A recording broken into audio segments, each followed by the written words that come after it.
You're listening to the NASM-CPT podcast with Rick Ritchie, the official podcast of the National Academy of Sports Medicine. Welcome to the NASM-CPT podcast. My name is Rick Ritchie, and several years ago, I had gone to physical therapy, and they'd given me a series of exercises to do for my adductors, my adductors. And I remember after doing those exercises, I was like, man, that was more difficult than I thought it was going to be. And it seemed like a simple exercise.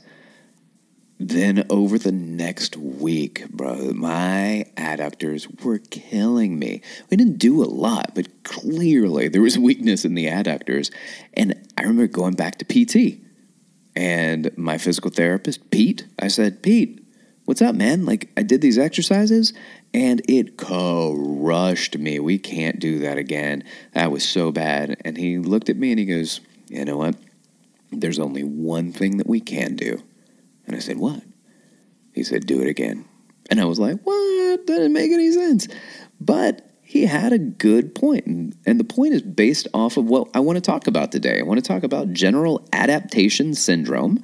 And clearly in that, I want to talk about the alarm reaction, which is what my body experienced when I did an exercise I was completely not used to. But I also want to talk about not just general adaptation syndrome and the other stages that the body goes through, but I want to talk about the SAID principle as well. So these are physiological adaptations that we are looking to get when we exercise. What are we trying to take away? Hey, well, we're trying to take away whatever adaptation we're looking to get, right? So that's our general adaptation syndrome. We're looking at several different phases that are going to get us there. There's this first phase. And if you've ever been really, recall being new to exercise and you kind of went in on something, which is what many clients do when they come to work with personal trainers, and personal trainers oftentimes can and do tend to push people, you got to be careful on that first day of a person that's not been exercising in a while, because we know that this alarm phase, this shock phase that happens when people don't do exercise is incredibly painful. And that incredibly painful phase now takes that individual who no longer wants to train, and they look at that personal trainer and they don't just say, that personal trainer sucks. They look at it and they can often say, every personal trainer sucks. And so it creates a bad view for all trainers because of an experience that this single person had with one trainer. And so as a trainer, we need to be acutely aware of where somebody is in their training cycles prior to training them. So this pre-training that somebody's never exercised, or it's been a long time, or it's a new muscle that somebody has never really focused on, like for me in that example with my adductors, man, I'm going to go through that shock phase or the alarm phase in the general adaptation syndrome that was initially proposed by a guy named Hans Seeley. And when he proposed it, he said, look, you need stress to change. And he was the first to really focus on this. And there's good stress and there's bad stress. And the good stress, called eustress, is a stress that your body needs in order to go into this initial change and your body's going to beneficially benefit from. And then there's bad stress. There's stress that leads to either absolute exhaustion, which can lead to some serious implications in performance and some serious implications biomechanically as well. So I reached that phase when I had an MCL and meniscus tear, right? And that wasn't because I was absolutely tired. It was because I pushed myself to a point where I was not ready to accept the consequences and ended up getting injured. So we want to go through some of these phases of the general adaptation syndrome, and then we're going to sum it up into the SAID principle, and we'll talk about those. So GAS, general adaptation syndrome. This one's really important for us to get. There's this initial alarm phase, and that's going to happen in the first week or so, week or two. And that alarm phase, that can be painful. So we have to be careful how fast we ramp people up into their trainings. So for me, the way I set mine up is my first session with somebody, I'll spend time talking to them, I'll go through my assessment, and then we'll go through things like foam rolling and stuff like that. And then maybe at the end, we'll do 10 minutes or so of working out before we actually talk for a few more minutes and wrap up the session. And at the end of that, and this might be first session or it might be the comp session that some of you in corporate gyms may be giving, so you're not spending too much time doing too much exercise, because that person could walk away and they could be in a lot of pain. Now, I'm not saying only do 10 minutes of exercise. That's not what I'm trying to take away. What I want the takeaway to be is the amount of care and foresight going into a training situation so that they don't walk away going, clearly this trainer doesn't know where I am in my training cycle. And we also don't want them to think that that's how they're supposed to feel. They're not supposed to feel in pain. Is it okay if somebody's sore? Yeah, a little bit. But if somebody is incapacitated, they're in absolute pain. They've got that DOMS, the delayed onset of muscle soreness. And if your delayed onset of muscle soreness starts the same day of your workout, then that workout's probably pretty intense. That is far more than my legs are heavy because I did a cycling class. If you're literally getting sore on the same day that you worked out, then that is a shock and an alarm response without a doubt. Now, at about week 3, you're going to get this adaptation. It's going to start to happen where that phase moves into the resistance phase, which means you're starting to resist the stresses that you're putting on your body. And after repeated versions of resisting that stress, it's no stress anymore. It's no stress. So you want to get to the point where your body is adapting to this. That's what we're looking for. We're looking for this resistance phase or this adaptation phase. And personal trainers understand it, but they can use it to manipulate some of the amount of weight that a client uses. They can add weights, they can add sets to it, but we'll get to a point where somebody's going to plateau. And when you get to that plateau point, and you might be 2.5, 3 months into it, you really could hit a plateau around that time. That's when periodization comes in. That's when you have to start switching that bad boy up. Now, you can periodize prior to 3 months, but you're going to have a place where you start to taper off in how you're elevating if you're doing the same things. But I want to say this. You do need to do oftentimes the same things, because if you don't, then you're never going to truly adapt to the demands that you're putting on your body. So when somebody comes in and they go, I love my trainer, he does totally different workouts every single day, then I have to question that to a point as well. Yes, entertainment, variety is the spice of life. I value that. But if they're not keeping you on a regiment so that you're increasing the amount of weights you're doing, that you're getting better at a particular exercise that's trying to get you better at a particular outcome, then be aware of that you don't always want to change everything up because you need to get better at some of the things that you're actually working on. And then you start to switch that up. You create periodization. And the thing is, if you do not periodize, if you do not start changing it up, you could get to the point of that final phase called the exhaustion phase. And the exhaustion phase is, it's exactly what it sounds like. You start to peter out. You've moved past a plateau. And now you've got not eustress, which is good stress, but you have distress.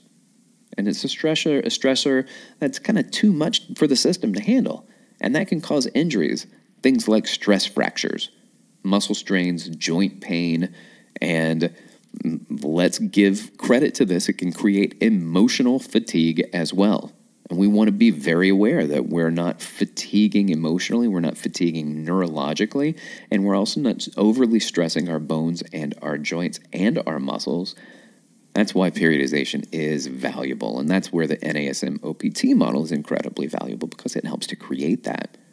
So again, going through these different components of it, when you get somebody initially starting in the general adaptation syndrome, you're going to look at this shock or alarm phase. Alarm, all right?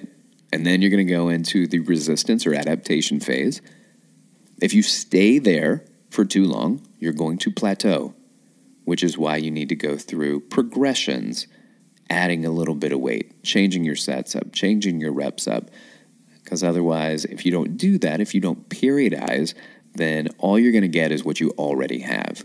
And I have people all the time that are like, oh man, I've been working out for a long time. I've been working out for 15 years. Oh man, that's awesome. When's the last time you really saw results? Like 14 and a half years ago. And to me, that just goes to the point that shows, first of all, when you first start working out, within that first 6 months, you can get incredible results. If you do a very focused 6-month program, you can get incredible results. The problem is so many people get those incredible results, and because they got those over the course of 6 months, they keep doing it, not noticing that they're not getting any more results. They just know that that's what they got results from in the past, and they keep doing it from now until whenever, without changing, without periodizing. This is what I do. And again, when trainers tell me, well, I ask, hey, what do you do when you work out? How do you train? And they go, split routine, chest, tries, back, buys, legs, shoulders. And then what? And then what? Yes, there's a time and a reason why somebody would do a two body part split over the course of 3 different workouts and then repeat that. That can be incredibly valuable for some hypertrophy training. But if that's what you've been doing, that's what you do, that's, quote, your thing, come on, that's not going to get you to where you want to go. That's going to take you to the next level. It's going to get you to the next level until it doesn't. And then what? Then that's when you have to really focus on your periodization. And you definitely don't want to get into this overtraining. How do you know you're overtraining? Well, you're going to have decreased performance. If you've been doing something, you've been doing it for a long time, and you're getting worse at it, and that's happening over a couple week period, and then that could be something that's telling you that your body is not just stressed, it is in a distress. You are burning out here. You increase your heart rate, your blood pressure is increased by doing these things. You notice your body weight is decreasing, you're tired, not sleeping as well, losing some appetite, your muscles are sore, and you're generally just Krabby Patty. Then you may also notice a lack of motivation and a lack of adherence. That's your body, man. That's your body. And it's saying you got to take a break. So give yourself that break. This is nature's periodization. You are burning out and you don't want to do it anymore. But the problem is inertia. And you're on a good roll and then you hit that stop. And sometimes when you hit that burnout, you just stop doing any training at all, and it's hard to get the forward inertia to move again. An object in motion stays in motion. An object at rest tends to stay at rest unless acted upon by an outside force. If you are at rest right now, you've hit that burnout, find the inertia that's going to help you start to move forward. And the hardest part about creating that forward momentum is starting.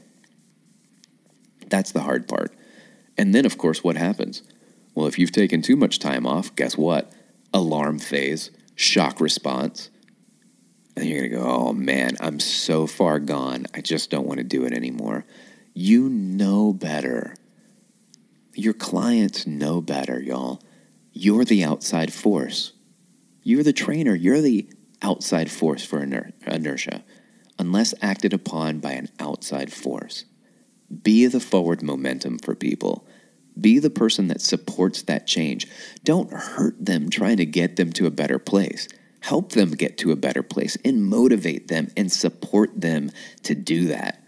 If people we're not even worried. Let's move beyond the stress response with overtraining. We got to get people to start training first.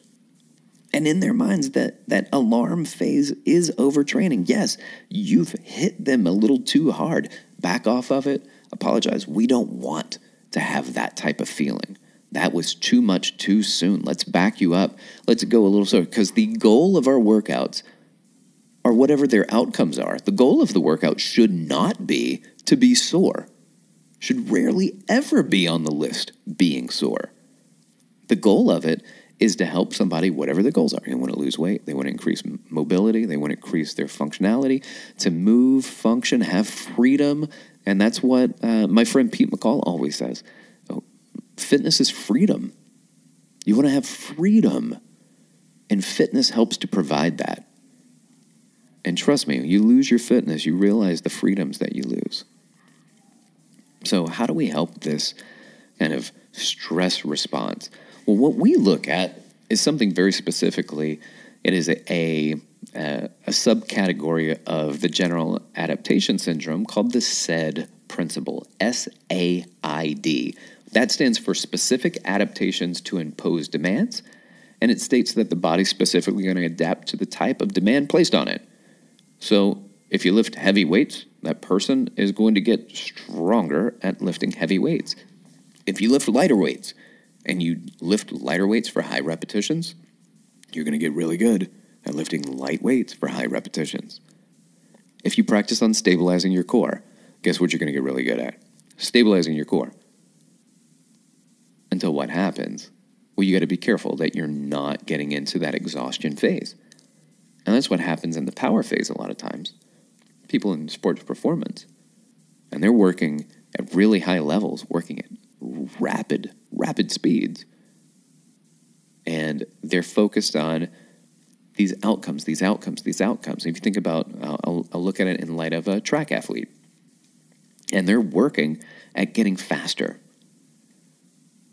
But are they decreasing their performance? Is their heart rate higher than it should be? Are they losing weight? Are they losing their appetite? Are they not sleeping as well? That might be overtraining. Chances are most CPTs aren't working in that space necessarily. You may be.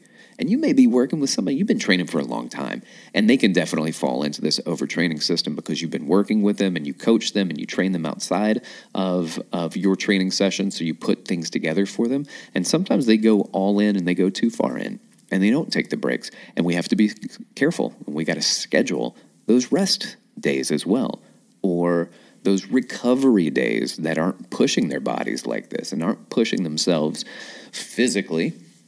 They're not being pushed mechanically, and physiologically, there's some movement that's happening. But man, it's definitely helping to support. So in the SAID principle, I want somebody to increase their stabilization and endurance. Then that's what that first phase of the NASM-CPT model is. It's going to help them do that. I want them to increase their strength, whether it's strength endurance, hypertrophy, or their max strength, which is how much they can lift. Then we have specific adaptations to help impose those outcomes. So we're going to impose certain demands in order to reach certain outcomes. And it might be these type 1 muscle fibers versus type 2. It's that slow twitch versus fast twitch. But at the end of it all, we're trying to figure it out and directly relate everything back to mechanical, neuromuscular, and metabolic specificity to a training program. How are you changing mechanically? How are you neuromuscularly adapting to things? How is that motor unit recruitment working? And then metabolically, what phase are you in? Are you starting to work out where initially you're mostly anaerobic when you do these exercises because it's relatively new? And then it becomes more aerobic and it's less metabolically demanding on your system. All of these are valuable, and they effectively help to get our clients to achieve their goals. And personal trainers, you got to constantly evaluate where your clients are. You got to manipulate the exercise variables. That's why they're called acute variables, not chronic variables. They're acute. They're changeable, and they need to be short term. You're limited to several weeks, up to a couple of months before we start completely manipulating and shifting the variables. Now, any shift in variables is a shift in variables. Your body's going to create a permutation to any change. We want to get better at stuff and not change it a lot. We want to get better at stuff by changing it a lot. So as a personal trainer, we find a system to follow. We don't just walk in the door and go, this was really cool. I did this, thought it was fun. You should do it. Now, don't get me wrong. I don't think there's anything wrong with getting people moving. Let's just get people moving. Absolutely. But you have a responsibility to get people moving in the best way possible. And if you follow a system, a progressive, systematic approach, you're going to get people the fun that they want, the entertainment they want, and the outcomes they want without going, let's do this today, and just make it up as you go. You have the responsibility as a professional to follow that system. And whether or not you use NASM's OPT model simply as a model and not dogma, you don't have to go back in and say, okay, well, NASM says to do this, we have to do it exactly that way. But we want these specific adaptations, and so the model will give us an idea of what those imposed demands are. So if you want stabilization and endurance, then you're going to do lighter weight at higher repetitions. Why? Because those specific adaptations are going to come from those imposed demands. The specific adaptations are stabilization and endurance. What are the imposed demands? Higher repetition, lighter weights, potentially slower tempo. What about strength training? Hypertrophy. Now you remember hypertrophy, 3 sets of 10, right? Well, the variables give you more wiggle room than that, that's for sure. And we know that very technically speaking, you can hypertrophy in multiple different phases, but yes, that is the hypertrophy phase, but you're not limited to that 3 sets of 10. Max strength.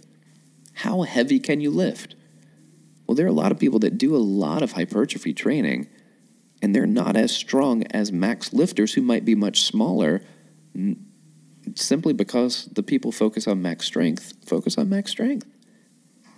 Well, you talk about periodization. When you get into doing things at heavy weights and at max speeds, you've got to get that periodization in. Otherwise, you're going to hit that exhaustion phase, and the exhaustion phase can lead to contraindications. And again, those contraindications are nature's periodization. If you don't pump the brakes, nature will do it for you. I hope this was helpful about the general adaptation syndrome and the said principle. This is the NASM-CPT podcast. My name is Rick Ritchie, rick.ritchie@nasm.org, or you can hit me up and DM me on Instagram at dr.rickritchie and let me know what you thought about the show and if you got things that you want me to focus on or talk about, and maybe I can make that happen.